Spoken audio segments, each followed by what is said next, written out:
One of the main topics of interest the New Age movement has harnessed through the infiltrating of the Truth movement has been on the topic of UFOs and ETs.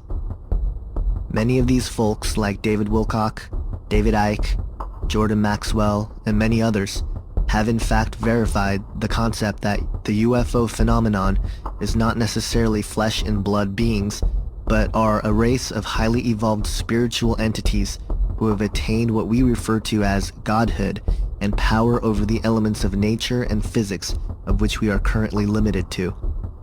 This is eerily similar to the sacred promise given to the inner members of the New World Order. It is also the same concept being promoted by transhumanists and the road to attain singularity and human immortality through the use of technology in the field of biology and genetics. I believe that all of these various tentacles are leading to the same place and the same goal. More people today believe that there is life outside of Earth than ever before. A 2008 Scripps UFO poll conducted by Thomas Hargrove and Guido H. Stample showed that over 74% of 18 to 24-year-olds believed it was likely that intelligent life exists on other planets. This is perhaps due to several factors, including our current growth in scientific knowledge and understanding of the size and vastness of the universe, but also the propaganda perpetuated by our media. Science fiction has exploded in America and the world as a staple theme for films, movies, books, and video games. Could this all be part of the plan to prepare the world for disclosure?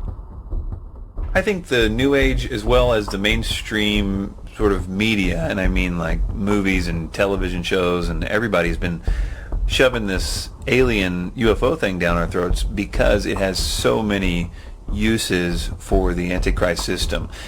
I've said many times, I don't know if this is the way that it will all be set up. It is just a really convenient way if it does go down like this, because it does do three main things that are needed for the Antichrist system. Number one, it causes the world to reject God.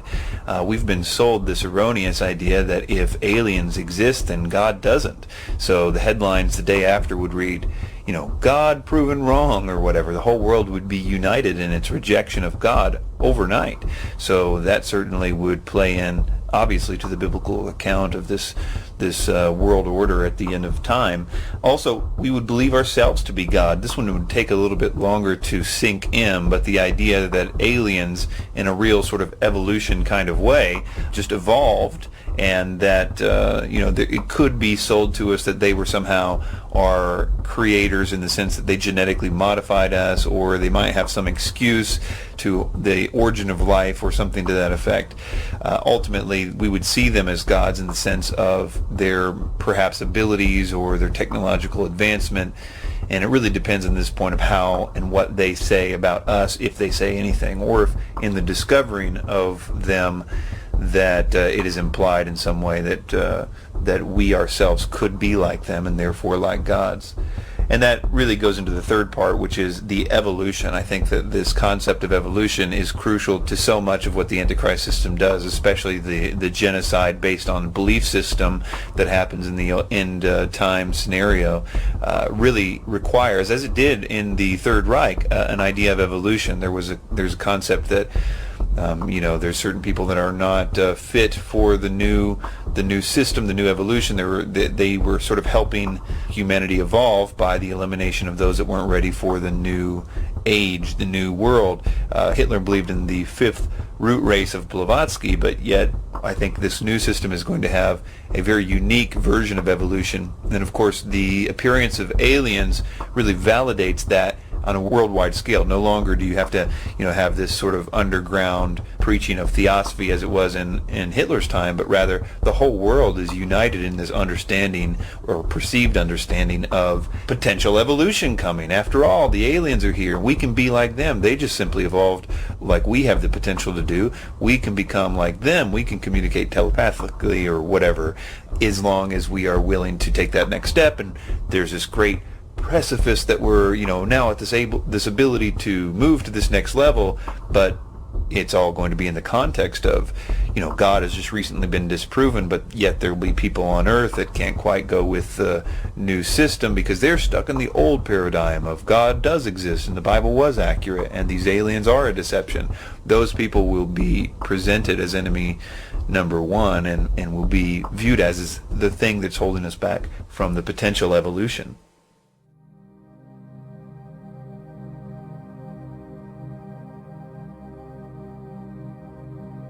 Are there UFOs and ETs in the Bible? Interesting question. We got to define our terms a little bit, I think, right? So, in as far as there were sons of God coming down, there were demons coming down, then yes, there are aliens, because the demons of yesterday are today's aliens. That's really the bottom line. There are not aliens from some distant galaxy or from the Pleiades system or anything like that. They are very much from here. They're demonic. And so, in as far as there were demons, then yes. But, we can't call them demons or gods from yesteryear because that's really out of fashion. Right. But you can call them aliens because now they're from some other place and they evolved. It's interesting how evolution has served as such a foundation for this. Mm-hmm. The demons, Satan gets us thinking that there is no God, that there is no Satan or any demons. But then he starts replacing it with these other entities. And we believe in evolution, lots of people do. And so that serves as the foundation for these otherworldly beings that have also evolved, not by God, mind you, but they've evolved from a long time ago. And as far as UFOs, well, UFO is an unidentified flying object. And we're seeing those today. People are seeing those all over the place.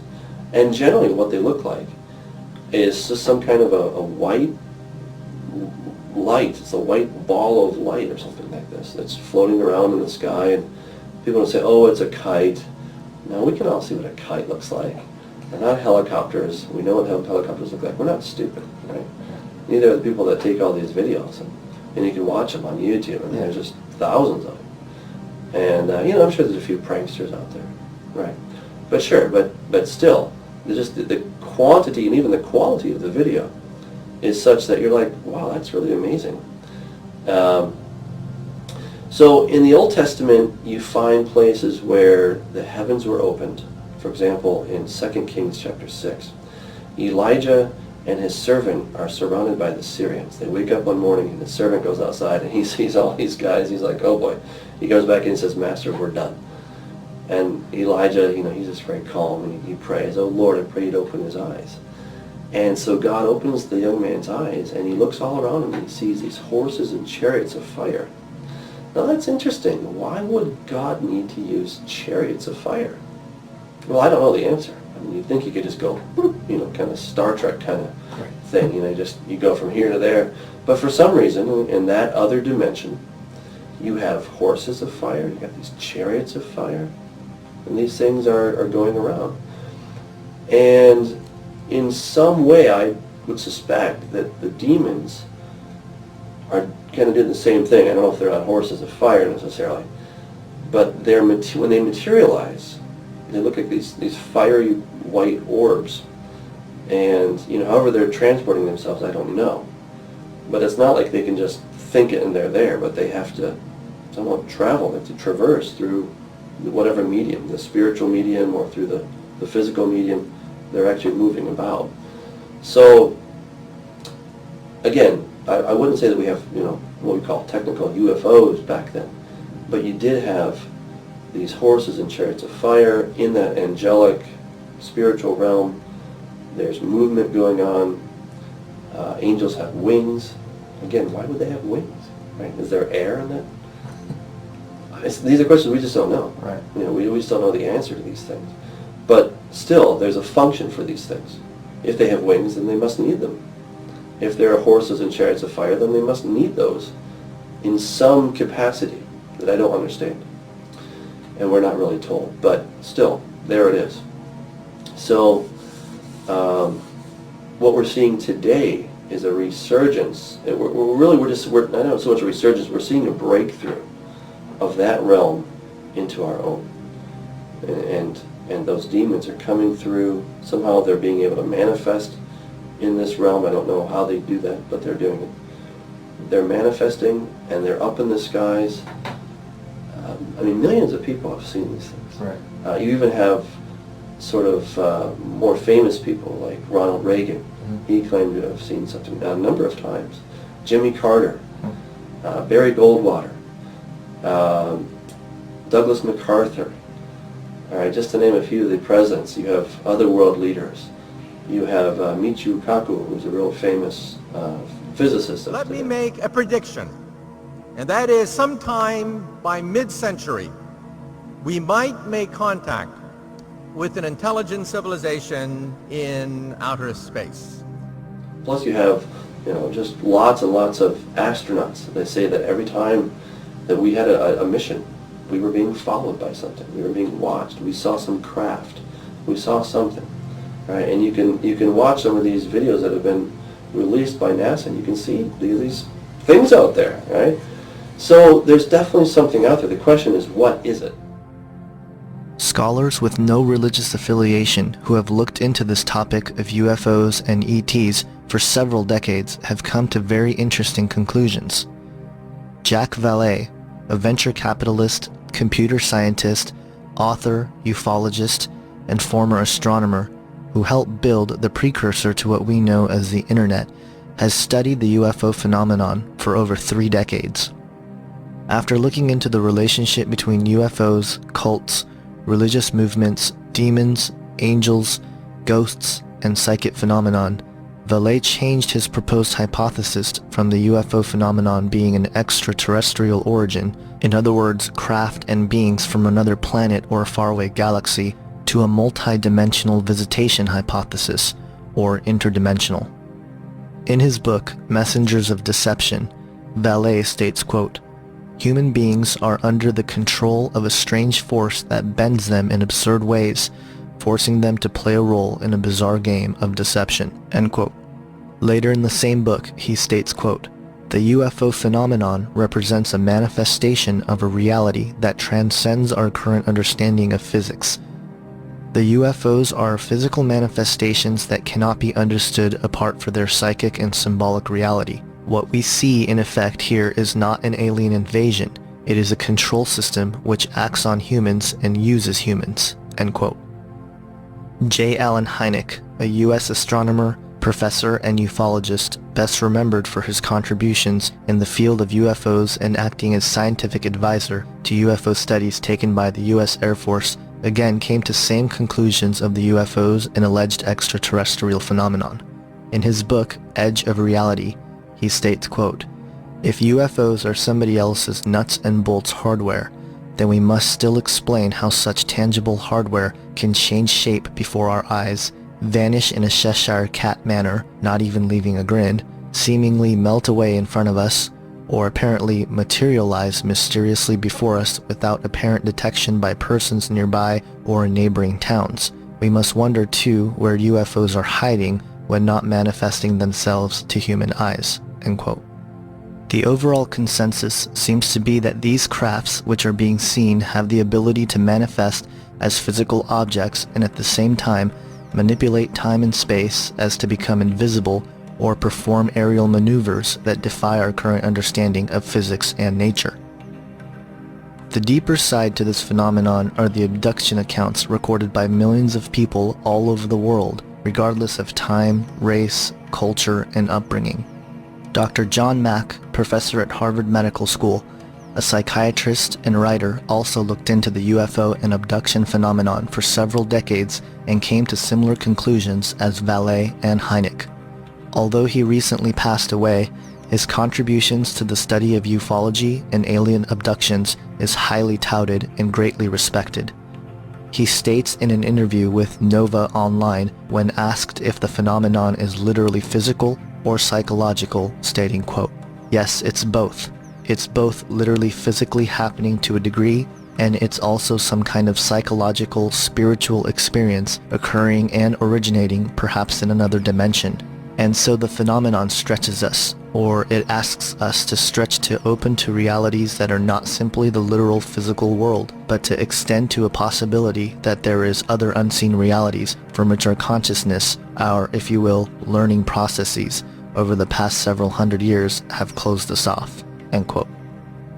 So what seems to be the case is they come from some other domain, some place, maybe not another star or maybe from another dimension, but they manifest, they show up here in our physical world. People have a number of cases where people are just playing gone. A child comes into the mother's room. "Mom, you weren't there during the night when I came." There is burned earth outside where the ships have landed. There is physical. It may not satisfy our criteria of proof, but proof may be something which only operates within the frame of evidence of this physical world in the box you mentioned before that we live in.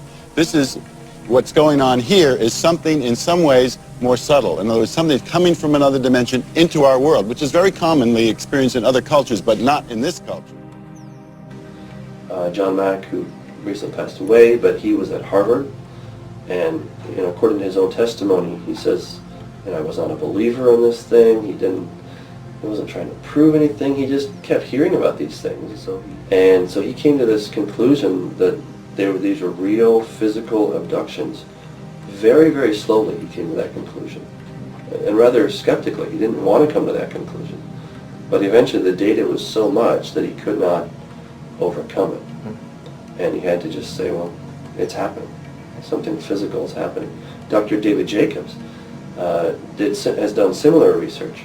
He was quite upbeat about this whole thing for a long time, but in the last several years he's become very downcast about his discoveries, because he's discovering that these beings that are taking people are smarter than us, they're stronger than us, and they have a hybridization program going on.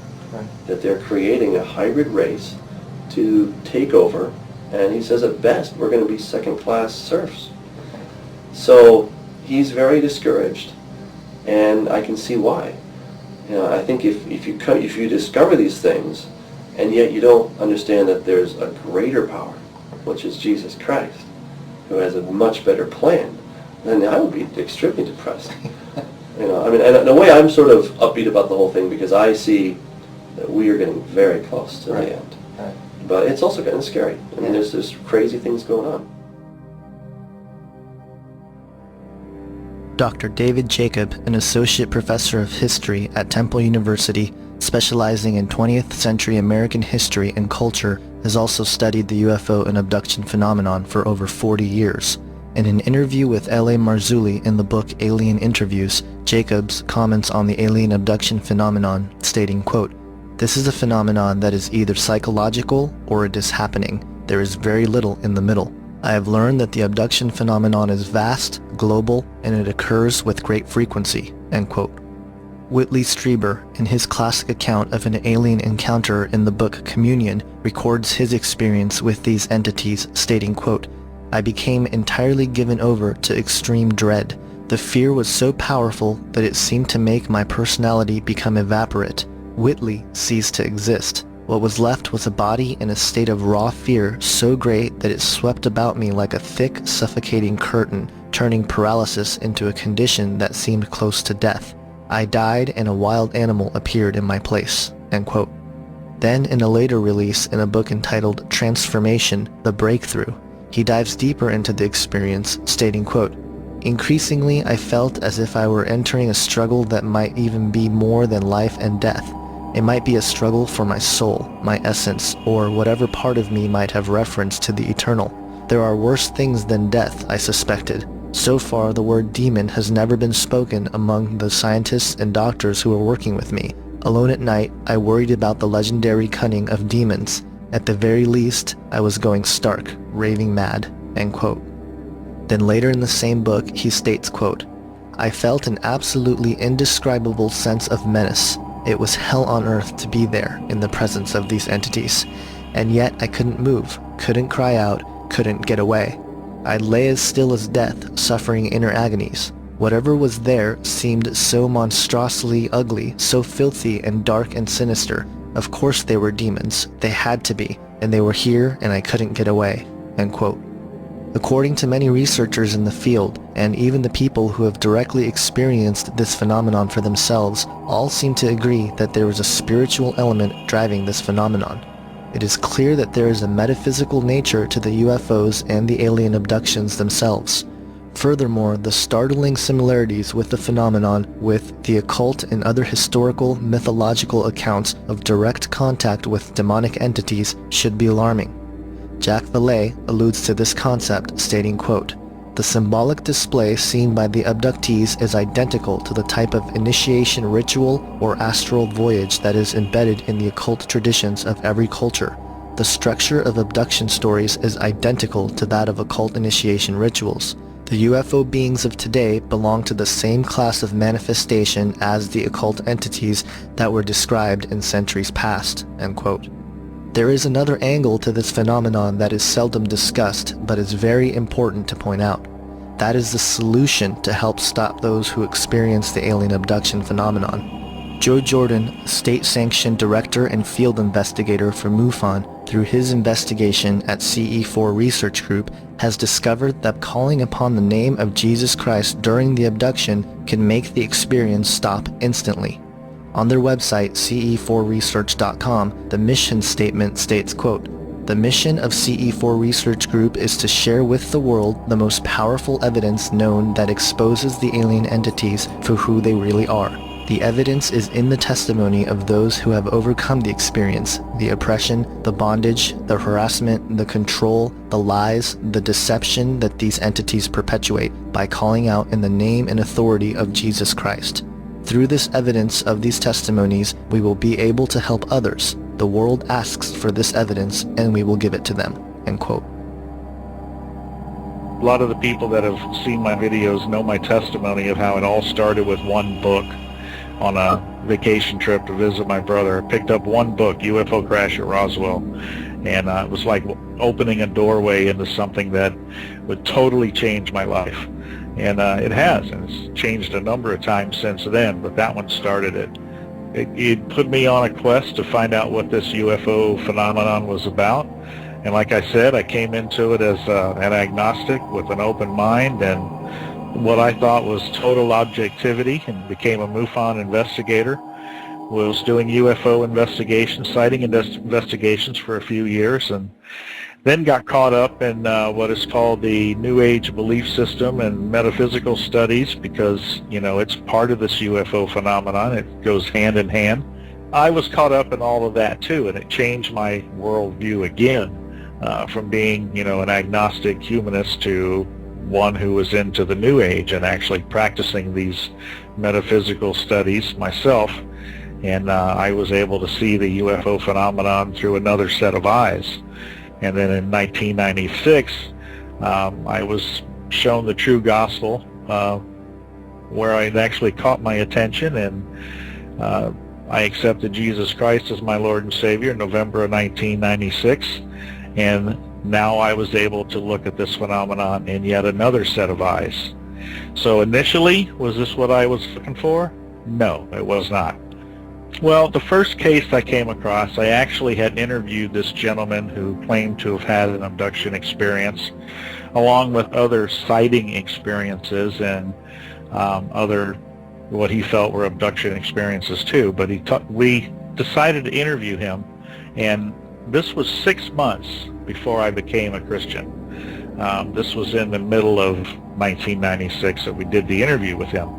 And he used to come to my monthly meetings, my MUFON meetings that I had, and he just wanted to share what he had been through, you know, and he had an interest because of his experiences in the UFO phenomenon. And myself and one of my lead investigators, actually my partner that helped me found CE4 in the very beginning, his name was Wes Clark. He was a very good investigator, worked for the Space Center at the time as a quality inspector. And he had a good organizational skill of helping do these investigations. And him and I interviewed this gentleman in his home for 2 hours on videotape, and just let him talk. And we asked some questions and would guide him along just to try to get all of his information. Well, we put it away. and we didn't see anything unusual at the time, and that was interesting in itself that we didn't catch this. But when I became a believer in November of 96, I was ready to put all of this away because God showed me what this UFO experience was about, that there was a evil demonic side to it. And I felt that as a new Christian and wanting to do the things that God asked of me, that we shouldn't be involved in this, and I'd put it away. And God says, no, I got plans for you, and you need to take this message back to, where you came from. And I said, I can't take the Word of God back to these New Age people. I said, they don't believe it to be the inerrant Word of God. As a matter of fact, they don't even believe in God being a personal, being, an entity that they can relate to. So I said, you got to give me something better. And nobody told me that as a new Christian you don't talk to God like that. But I did, not knowing any better. And he answered, and he says, guess what? You already have it. You just haven't seen it. And I couldn't understand what that meant at first. So I asked my partner, Wes, who was a Christian at the time, and I said, we've got something here somewhere that we need to go back and look at. We went back and looked at some of the cases that we had, and we pulled this particular one back out. It was a gentleman named Bill D. We pulled his video back out, plugged it into the VCR, and sat back and started watching and went, oh my. Do you remember hearing this? And Wes says, I don't. And we were sitting right there watching the gentleman and listening to him. But yet we were blinded and deafened at the time we did the recording. Nothing registered until this time when God said, go back and look. You already have it. And what he shared was an experience, atypical, abduction-type experience, where he had experienced being taken, and immediately panicked and in fear, and he himself, actually just being a brand new Christian, called out during this panic experience in saying, Jesus, Jesus, help me. And when he did that, in an instant, the experience abruptly stopped, and he felt like he was thrown back into his bed. He even startled his wife. She asked him why he was jumping on the bed. And he said, when he shared that experience, he didn't understand what it meant. And when we heard that, we knew we had something. Because never before, in all the studies we had done of the other work that the top researchers had done in the country, this was 15 years ago, the big names, never before had anybody said that an experience could be stopped. As a matter of fact, they all said that it wasn't possible to stop an experience. Okay? But yet we had a gentleman that said he did, and in a particular way. So I contacted these top researchers around the country, got their home phones, called them up. They're nice guys. They can talk. You can talk to them just like me and you were talking. Most of them are very nice gentlemen. And I've met them at the conferences over the years. And I said, guys, I've got a very unusual case here. I'd like to run it by you and see what you think. And after I shared the story, they all asked, can we go off the record? And I said, well, that's fine. I said, I'm just trying to get answers here. Well, when I say go off the record, that means I can't tell you who said what, but I can tell you what they said. Well, these guys, they said that, yes, we had come across similar cases where people had cried out in the name of Jesus, or had quoted scripture, or had sung a Christian hymn, and the experience stopped. And I said, really? And I said, first off, I've never read anywhere where you guys have said that an experience can even be stopped. And then second, I've never read where you've stated where they could be stopped in any type of manner like this. And I said, why is that? And one of two answers or both answers would come out from each of these researchers. The first one was pretty common amongst them, was we didn't know what to make of it. But you know what? I would have been fine with that, because to me, that was an honest answer. I mean, I didn't know what to make of it either in the beginning. So I could relate to them on that answer, but they always would follow it with a second answer. And it was, we were afraid to go there, meaning the spiritual side of this, because it might affect our credibility in the UFO realm. So what I was seeing is they had research, evidence, part of the UFO puzzle that we've all been trying to put together. But they chose not to share it because of it affecting their credibility. Not that it was getting to the truth or it was completing an entire puzzle, but because of personal issues, personal agendas. And you know what that's called? It's called a cover-up. Throughout the UFO community, you hear government cover-up this, government cover-up that. But I'm telling you from experience in dealing with this type of case that there's been a cover-up all along by the researchers in this UFO community phenomenon that are supposedly giving us the truth and the answers to this experience. It's coming from them because they've got personal agendas. They only want to share certain things. You know, and if you ever follow these conferences that are going on out there, it's like they never give you the whole thing. You know, you get little bits and pieces. And I guess it's part of keeping you busy coming to their conferences. You know, but I've been sharing the same message for years now, the same evidence, and it still disturbs them. There are several testimonies on ce4research.com, and I encourage anyone who has either been affected by the phenomenon or knows someone who has to take a look at this research. It is much too important not to. In an article on hearkenthewatchman.com entitled Demons or Extraterrestrials Tremble at the Name of Jesus Christ, Dr. Stephen Yulish comes to the same conclusion, stating, quote, I believe in UFOs and extraterrestrials. I do not believe that either I am delusional or am I hallucinating. I do believe that the government is covering up these phenomena even though they are being bewitched as to its real meaning. This deception is part of the spiritual war between God and Satan. These are therefore serious topics, end quote. We are, of course, the Pleiadians, and as we've said, it is our pleasure to be here at this time to communicate with you, to give you an opportunity to understand our energy and who we are. This one that speaks through us, we call her our vehicle. She has given you an opportunity to listen to her interpretation of what she feels is taking place as a result of our contact with her. Not even a speck of a speck. Yet humans live their lives as though they are as big as gods. Allow us to communicate an idea to you, once again, that we would like to call the span. This involves the idea of a span of time and timing that is now upcoming on your planet.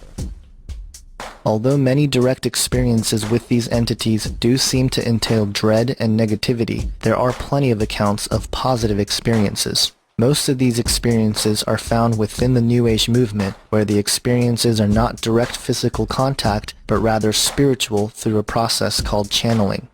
This is where the person willingly invites entities who are referred to as the higher self, ascended masters, higher spiritual beings, extraterrestrial entities who are communicating telepathically, entities of higher densities, and a number of other alleged beings who are more evolved than human beings. Most of the quotes we've looked at in an earlier section of the ancient mystery schools and theosophy were all channeled information. In the case of Helena Blavatsky, the entity she channeled was named Kuthumi and El Mura, both of whom were considered ascended masters for northern India and Tibet. Alice Bailey channeled the entity Dejwal Kul, also considered an ascended master. Today there are several New Age teachers who claim to get their information from a source of a higher spiritual origin.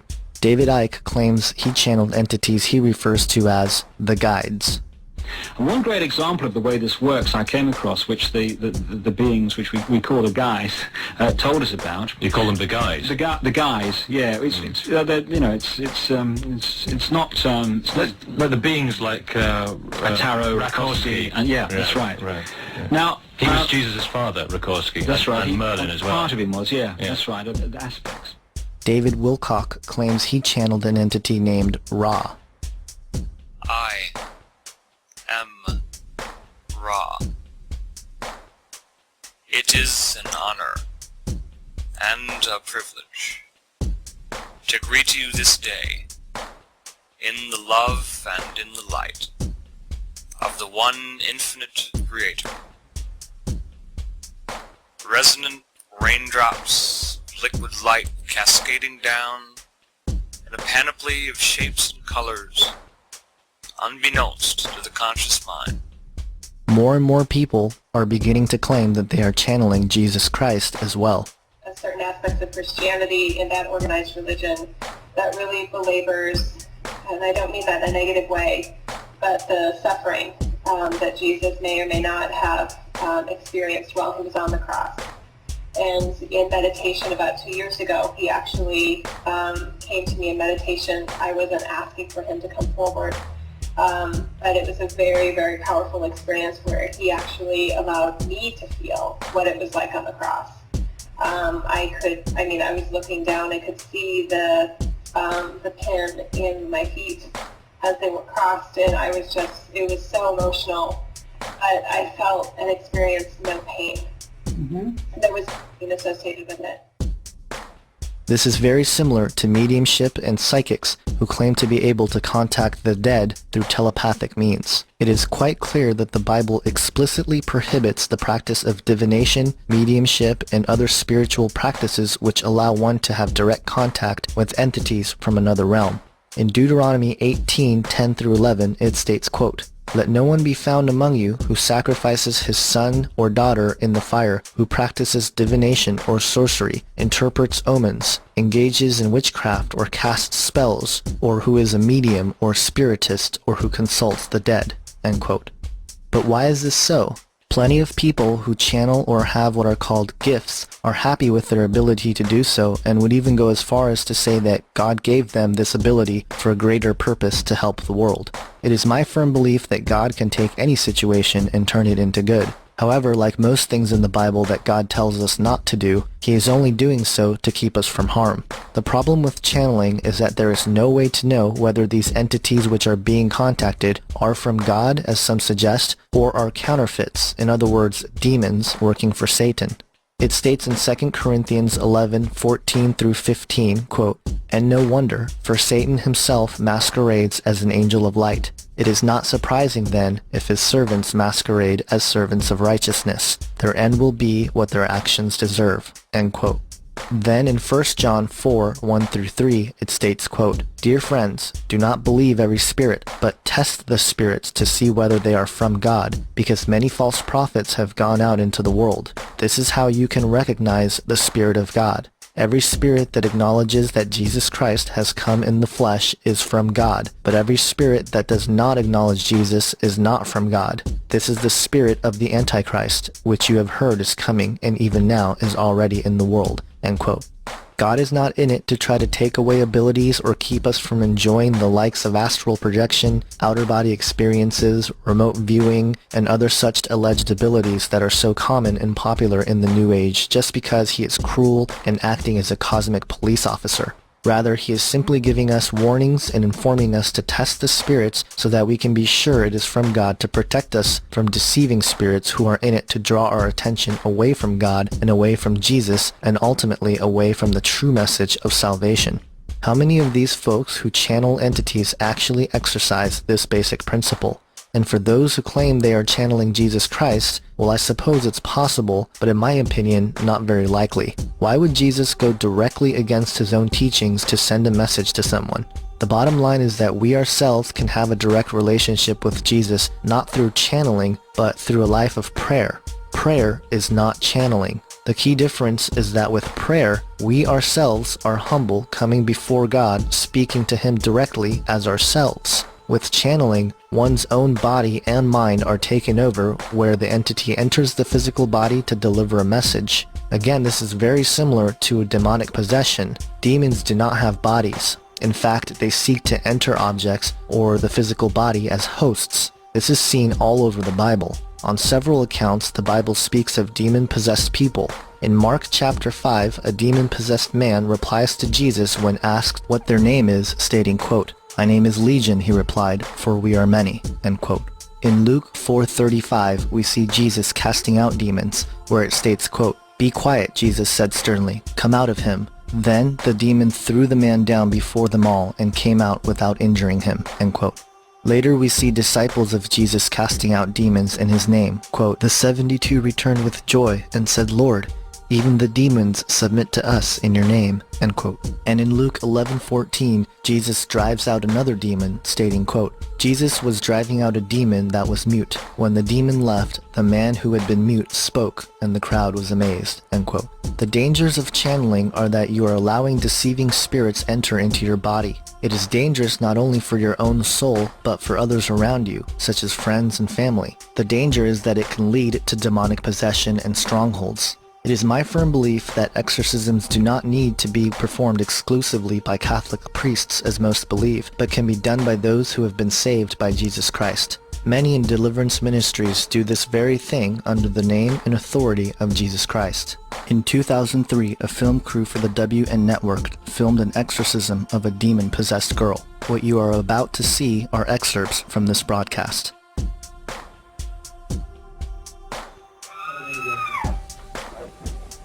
Martina and her parents have been coming to see Padre Alfredo regularly for the past 6 months.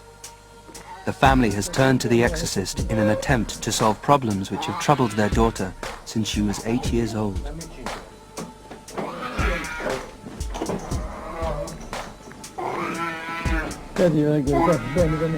Although Martina comes to the sessions willingly, as soon as she enters Padre Alfredo's bunker, she suffers a violent reaction. For her own safety, she has to be restrained before the exorcism can begin.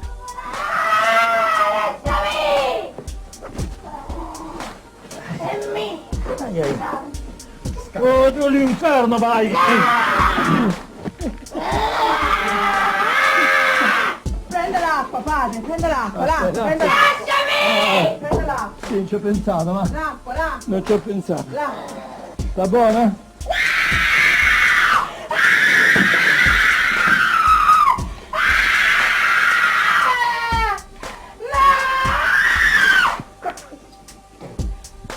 Sta buona, forza?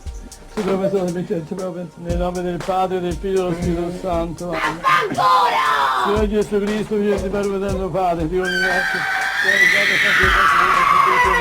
Ti do il tuo nome,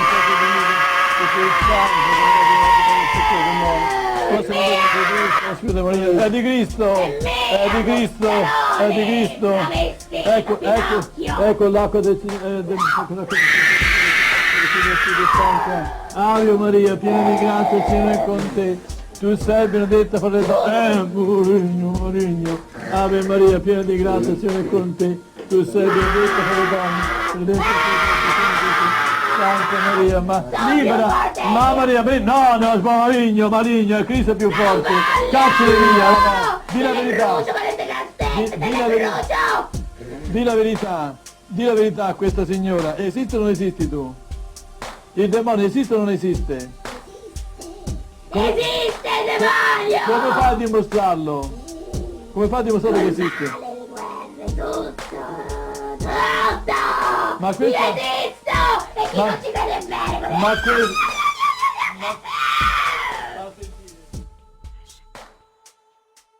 Are the entities in alien abductions, spiritual beings in channeling and meditation, and straight-up evil demons one and the same? I would say yes. As we just saw, it's not hard to convince anyone that these demonic spirits are evil